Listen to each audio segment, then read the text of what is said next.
Olá, bem-vindos a mais uma exploração focada. Hoje, a gente mergulha numa leitura bem particular dos nossos tempos, né? Olá! Exato. A base é um material chamado A Grande Transição, Apocalipse, Okada e o Paraíso Terrestre. E a questão que a gente quer investigar é, será que esses desafios globais que a gente vê, sabe, conflitos, doenças, o clima mudando, Uhum. podem ser mais do que só crises? Tipo, sinais de uma grande transição espiritual? Vamos tentar entender essa visão, ir um pouco além do noticiário. É isso. É uma abordagem que tenta achar, assim, raízes espirituais para coisas que nos deixam bem inquietos, né? A nossa ideia aqui é ver como o pensamento do mestre Okada e uma releitura do Apocalipse se juntam nessa fonte para oferecer essa visão de transformação e não só de caos. Crises de saúde, a natureza meio instável.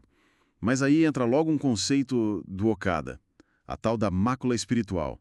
Como é que isso se liga com os conflitos segundo essa fonte? Então, a interpretação que está lá é que essa mácula, que seria tipo uma névoa de impurezas, sabe? Gerada pelas nossas próprias ações, pensamentos negativos ao longo do tempo, Certo. ela não ficaria só no invisível. Ela acabaria se adensando e aparecendo no mundo físico como discórdia, como atrito mesmo.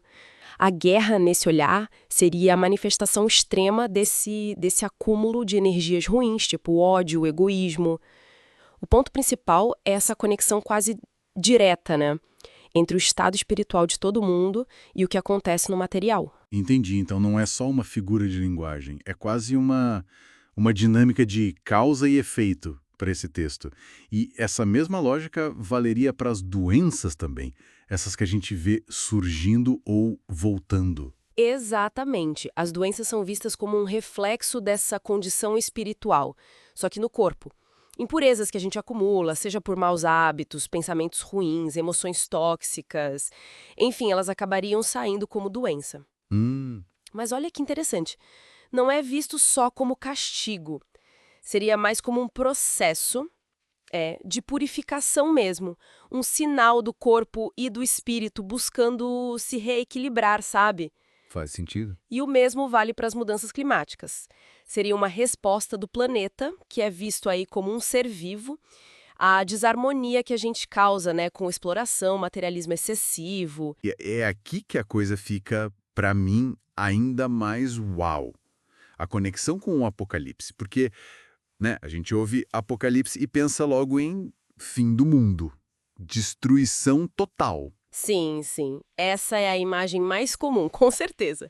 Só que o texto faz questão de ir na origem da palavra grega, apocalipsis. Ah, é? O que significa? Significa revelação, desvelamento, tirar o véu. Então, por essa ótica, o Apocalipse da Bíblia não seria uma previsão literal de que tudo vai acabar. Certo? Seria mais uma grande alegoria sobre um processo bem intenso de purificação e de transição para uma nova era. Aquela história de novos céus e nova terra. Entendi. Os selos, as trombetas, as taças, tudo isso seria interpretado como símbolo dessas fases de limpeza que são necessárias para algo novo poder surgir. O convite do texto é para a gente olhar os sinais atuais não com medo, mas como indicadores dessa transformação maior, rumo à vitória da luz, como eles colocam. Ok. Então o Apocalipse como um roteiro simbólico de purificação. E como a filosofia do mestre Okada entra aí? Ele complementa isso? Porque ele também fala muito em purificação, né? Perfeitamente. O Okada descreve a nossa época justamente como a grande transição. A passagem do que ele chamava de mundo da noite Mundo da noite. O que seria isso? seria essa era dominada pelo materialismo, pela competição, pela escuridão espiritual, digamos assim. E a gente estaria passando para o mundo do dia. Que seria o oposto. Luz, espiritualidade. Exato. Uma era onde o espírito teria a primazia, a luz, a colaboração. E o ponto central é que ele via os conflitos, as catástrofes, as doenças, não como acasos, sabe, ou só caos, mas como fenômenos de purificação próprios dessa mudança de era. Uma limpeza necessária para a transição. Isso. É bem interessante ver como duas linhas de pensamento, né, uma filosofia oriental moderna e um texto antigo do Ocidente, parecem apontar para a mesma direção. As crises como dores de parto de uma nova civilização. E qual seria então a proposta do Okada para a gente? Navegar nisso, participar dessa purificação de forma ativa. O ponto central da prática que ele criou é a terapia de purificação japonesa. A base é canalizar uma energia sutil, a luz divina, para dissolver aquelas máculas, as impurezas no espírito. E isso, por consequência, traria melhora na saúde física, mental. A ideia principal é que a mudança coletiva começa na gente, no indivíduo. Conforme a pessoa se purifica, ela não só melhora a própria vida, mas ajuda a limpar o ambiente espiritual de todo mundo. Vira um agente na construção do que ele chamava de paraíso terrestre. Esse paraíso terrestre seria então um estado de harmonia geral. Saúde, paz, prosperidade, resultado dessa purificação toda? Isso. É visto como a vontade de Deus para a humanidade, sabe? Um estado natural de bem-estar que ficou meio escondido pelas impurezas que a gente acumulou. A terapia seria uma ferramenta direta para isso.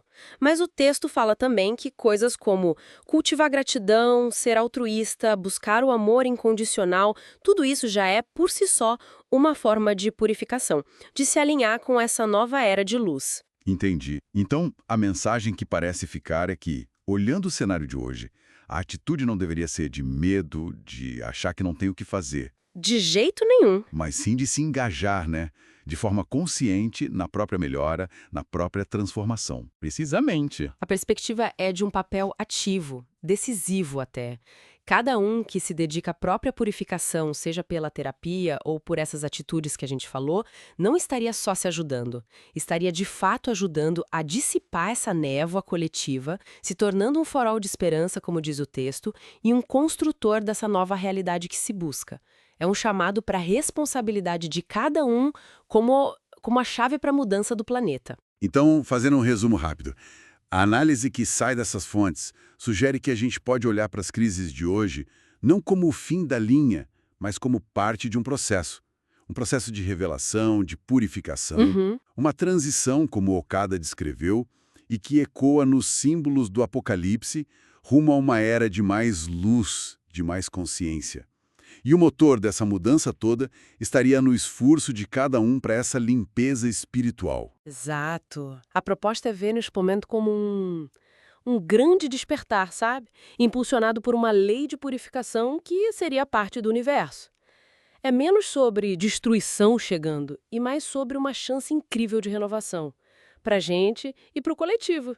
E fica a reflexão, então, inspirada nisso tudo.